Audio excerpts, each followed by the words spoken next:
Hello दोस्तों, एक बार फिर से आपका बहुत बहुत स्वागत है आपका अपना चैनल डेली मैथ्स में। तो दोस्तों, आज का हमारा टॉपिक है घात और घातांक का नियम। दोस्तों, कई बार एग्जाम्स में कुछ ऐसे क्वेश्चन आ जाते हैं जो हमें घात का नियम अगर पता ना हो तो वो क्वेश्चन हमसे गलत हो जाते हैं, जो हमारा सिली मिस्टेक से ही होता है। हमको छोटे छोटे नियम पता ही नहीं होते और उसको हम गलत करके आ जाते हैं। तो घात के नियम के कुछ रूल्स हैं, आइए उसको आज हम बेसिक से पूरा जान लेते हैं, पूरा डिटेल में। इसके बाद हम अगले पार्ट में देखेंगे दोस्तों इससे रिलेटेड इंपॉर्टेंट क्वेश्चन। ठीक है दोस्तों, तो आइए हम पहले देखते हैं बेसिक से कि घात होता क्या है और घात निकालते कैसे हैं। दोस्तों, हमें जैसे कोई संख्या दिया है, जैसे हमें दिया है 2 का घात, ये हमारा 3।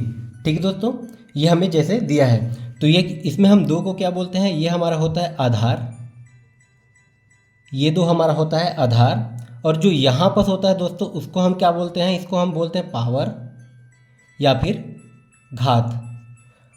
और इस जगह को हम बोलते हैं घात। और यहाँ पर जो अंक हो, ठीक है दोस्तों, यहाँ पर जैसे कोई अंक हो तो वो हमारा क्या निकल के आ जाता है, वो हमारा घातांक, मतलब घात का अंक, ये हमारा हो जाता है दोस्तों घातांक। तो इसका मतलब क्या हो जाता है दोस्तों, 2 का घात 3 मतलब क्या होता है, हम 2 का उसके घात में जितना संख्या हो उतने ही बार हम गुणा करते हैं। जैसे यहाँ पर हमारा हो जाएगा 2 गुणित 2 गुणित 2, ये हमारा हो जाएगा 2 का घात 3। इसको आप चाहो तो हल करके देख सकते हो, 2 दूने 4 दूने 8, ये हमारा हो गया 8। तो ये होता है दोस्तों हमारा घात और ये हमारा घातांक। जो घात में जो अंक है वही हमारा घातांक। अब इससे रिलेटेड कुछ रूल्स होते हैं, आइए उसको हम देख लेते हैं। जैसे दोस्तों हमारा पहला रूल्स दिया है a का घात 1। ठीक है, तो इसका तो ये क्या हो जाता है, a का घात a बराबर हमारा क्या होता है, किसी भी संख्या के घात में अगर 1 हो तो हमें क्या मिलता है, वही संख्या मिल जाता है। ठीक है दोस्तों, जैसे कि 5 का घात 1 हो तो ये हमारा क्या होगा, 5 ही होगा। 100 का घात 1 हो, ये भी हमारा 100 ही होगा। ठीक है दोस्तों, तो किसी भी संख्या के घात में 1 हो तो हमें क्या है, वही संख्या मिल जाता है। हमारा दूसरा है, किसी भी संख्या के घात में अगर 0 हो तो हमें क्या मिलता है दोस्तों, वो हमेशा हमारा 1 होता है। किसी भी संख्या के घात में अगर 0 हो तो वो हमारा क्या हो जाएगा, 1। जैसे कि हम इसमें भी एग्जांपल देख लेते हैं, 10 का घात 0, चाहे संख्या कोई सा भी हो तो उसका मान हमेशा क्या होगा, 1 ही होगा। 1000 के घात में अगर 0 कर दे तो उसका मान भी हमारा क्या होगा, 1 ही होगा। ठीक है, तो ठीक है दोस्तों, 1,00,000 के घात में हमारा अगर 0 कर दे, ठीक है, तो ये हमारा क्या होगा, उसका मान भी 1 ही होगा। ठीक है दोस्तों, मतलब कोई भी संख्या के घात में अगर 0 हो तो उसका मान हमारा क्या होता है, 1 होता है। अब हम देखते हैं तीसरा रूल, हमारा तीसरा रूल दिया क्या है।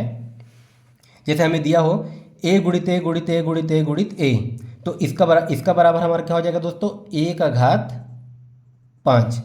अब ये कैसे होता है, कोई भी संख्या के गुणा में वह संख्या जितना बार आ रहा हो तो वही हमारा क्या हो जाता है, घात में हो जाता है। जैसे कि यहाँ पर a कितने बार आ रहा है हमारा, 1 2 3 4 5, तो यहाँ बस हमने क्या लिख दिया, a के घात 5। या फिर आप चाहो तो इसमें क्या कर सकते हो, इसके घातों को जोड़ भी सकते हो। तो यहाँ पर हमने जोड़ दिया, ये इसके घात में किसी भी संख्या के घात में अगर कुछ नहीं होता, उसके घात में क्या होता है, 1, वो हमने यहाँ पर देख लिया है। ठीक है दोस्तों, तो इसके घात में क्या हो गया, 1, ये भी 1, ये भी 1, ये भी 1, ये भी 1, मतलब कितना 1 हो गया, 1 2 3 4 5, तो हमने क्या लिख दिया, a के घात 5। इसमें भी हम एग्जाम्पल देख लेते हैं। एग्जाम्पल जैसे कि हमें 2 गुणित 2 गुणित 2, तो हमारा 2 का कितने बार गुणा हो रहा है दोस्तों, 3 बार। तो इसको हम कैसे लिख सकते हैं, मतलब 2 का घात 3। ठीक है, ये हमारा हो जाएगा 2 का घात 3। जैसे एक और एग्जाम्पल देख लेते हैं, हमारा 1/2 गुणित 1/2 गुणित 1/2, तो ये हमारा क्या हो जाएगा, 1/2 का घात 3, ये हमारा हो जाएगा। अब उसके बाद हमारा चौथा आता है दोस्तों हमारा a का घात m गुणित a का घात n। अगर आधार हमारा समान हो, जैसे यहाँ पर आधार हमारा क्या होता है, a, हमारा यहाँ पर भी a है, यहाँ पर भी a है, हमारा आधार समान है और घात अगर अलग अलग हो। ठीक है दोस्तों, घात कुछ भी हो, हमारा आधार समान होना चाहिए और ये हमारा गुणा हो रहा हो तो क्या हो जाता है, घातें हमारा जुड़ जाती है। मतलब ये हमारा क्या आ जाएगा, a के घात m प्लस n। ठीक है दोस्तों, ये आ गया हमारा a के घात m प्लस n। इसको भी हम एग्जाम्पल के रूप में देख लेते हैं। ये हमारा क्या हो जाएगा एग्जाम्पल, जैसे कि हमें कोई संख्या दिया हो 10 का घात 2 गुणित 10 का घात 3, तो ये हमारा क्या हो जाएगा दोस्तों, हमने क्या लिख दिया, आधार को एक बार लिख दिया 10, और ये हमारा क्या हो गया, घात जुड़ गया, तो 3 और 2 क्या हो गया हमारा 5। ठीक है दोस्तों, हमारा घात क्या हो जाता है, जुड़ जाता है। इसको हम चाहें तो ऐसे भी लिख सकते हैं, 10 का घात 2 बराबर क्या होता है हमारा 10 गुणित 10, ये भी हमारा 10 का घात 3 मतलब 10 गुणित 10 गुणित 10 बराबर ये हमारा कितने बार आ गया, 10 कितने बार है, 1 2 3 4 5 मतलब 10 का घात 5। तो ये हमारा क्या हो, अगर आधार समान हो और गुणा हो रहा हो तो हमारा घात क्या हो जाता है, जुड़ जाता है। उसके बाद हमारा पांचवा आता है, आधार समान है और भाग हो रहा हो, तो ये हमारा क्या हो जाता है दोस्तों, आधार समान है और ये हमारा भाग हो रहा हो तो हम क्या कर देते हैं, घात को घटा देते हैं, मतलब m माइनस n, ये हो गया। आइए इसका भी एग्जांपल हम देख लेते हैं। इसका एग्जांपल क्या हो जाएगा दोस्तों, जैसे कि हमें दिया है 5 का घात 5 भागित 5 का घात 3, तो यहाँ पर हमारा आधार समान है, हमने आधार को एक बार लिख दिया।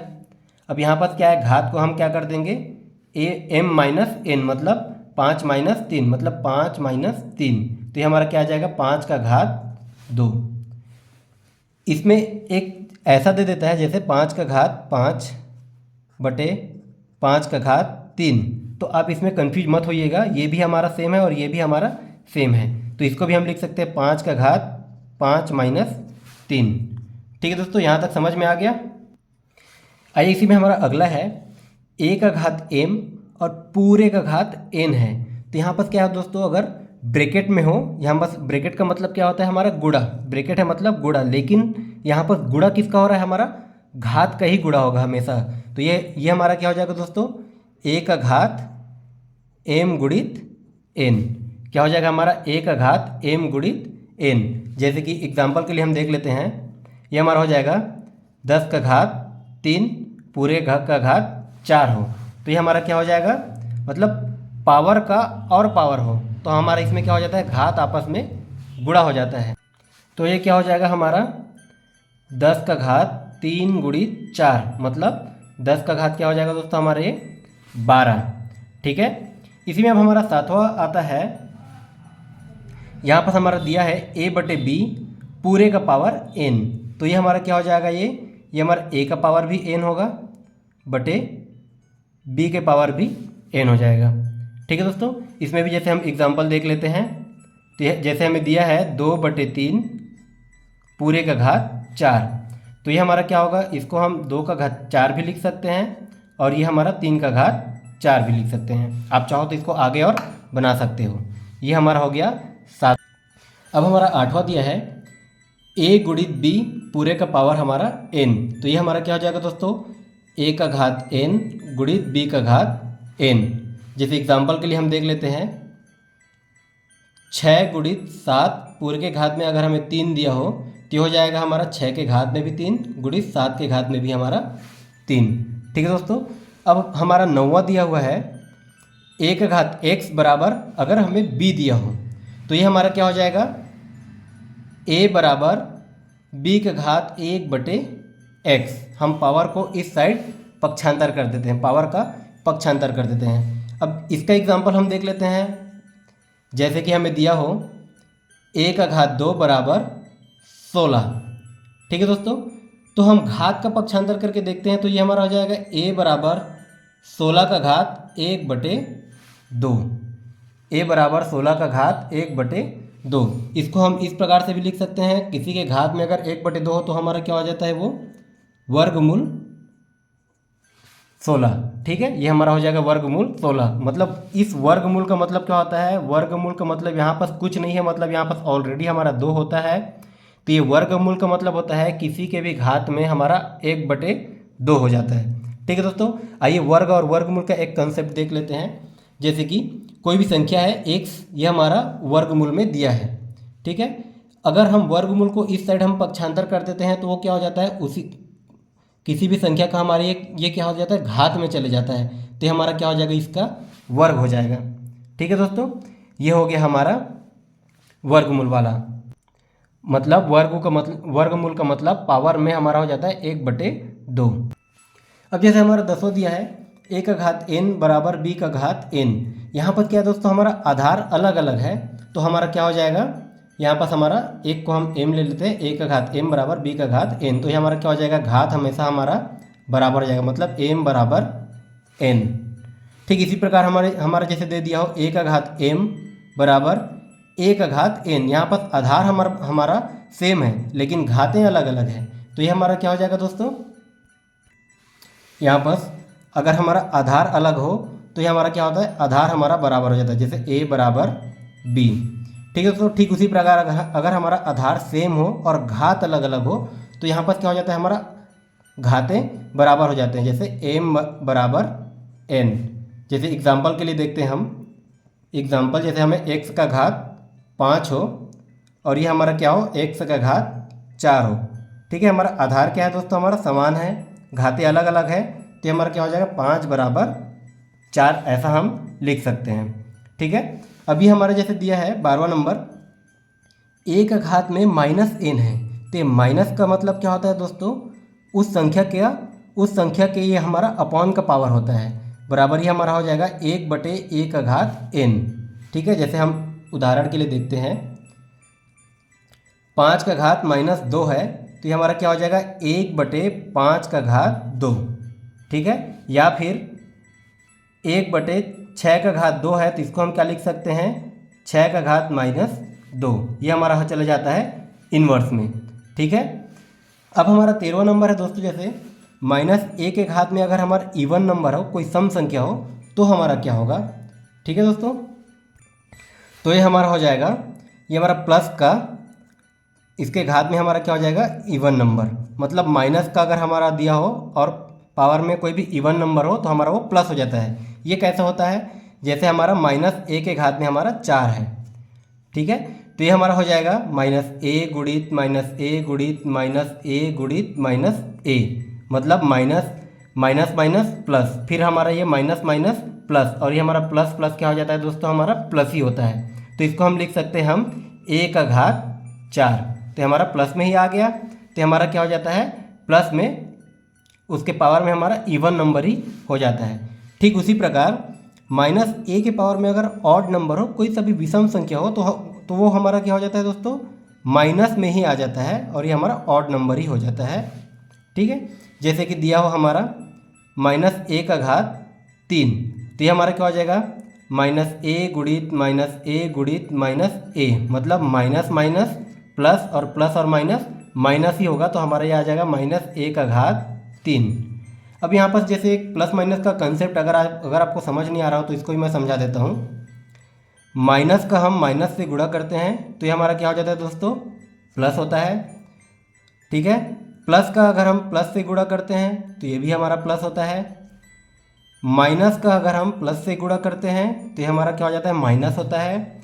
या फिर प्लस का हम माइनस से गुणा कर देते हैं तो ये भी हमारा क्या हो जाता है, माइनस होता है। मतलब समान चिन्हों का अगर हम गुणा करते हैं तो हमारा हमेशा प्लस में आएगा, और असमान चिन्हों का अगर हम गुणा करते हैं तो हमारा आ जाएगा माइनस में। तो इसको हमने ठीक उसी प्रकार लिया, जैसे यहाँ पर देखिए -a गुणित -a गुणित -a है ना, ये हमारा विषम बार है, तो माइनस गुणित माइनस करेंगे तो हमारा प्लस आ गया, फिर प्लस गुणित माइनस करेंगे तो हमारा क्या आ जाएगा, माइनस। ठीक उसी प्रकार अगर हमारा ऑड इवन नंबर हो, हमारा सम में हो, तो ये हमारा क्या होगा, सम का मतलब क्या होता है, वो रिपीट होगा। ठीक है, तो ये माइनस माइनस का प्लस हो गया, फिर प्लस और माइनस माइनस, लेकिन माइनस और माइनस फिर से हमारा हो जाएगा प्लस। ठीक है दोस्तों, तो ये रहे हमारे घात और घातांक के कुछ इंपॉर्टेंट रूल्स। तो दोस्तों उम्मीद है आपको आज का यह वीडियो बहुत ही पसंद आया होगा, और आज का यह वीडियो देखने के बाद आपका घातांक से रिलेटेड सारे डाउट्स क्लियर हो गए होंगे। तो दोस्तों वीडियो को दूसरों को शेयर करना बिल्कुल भी ना भूलें। मिलते हैं नेक्स्ट वीडियो में। Thank you.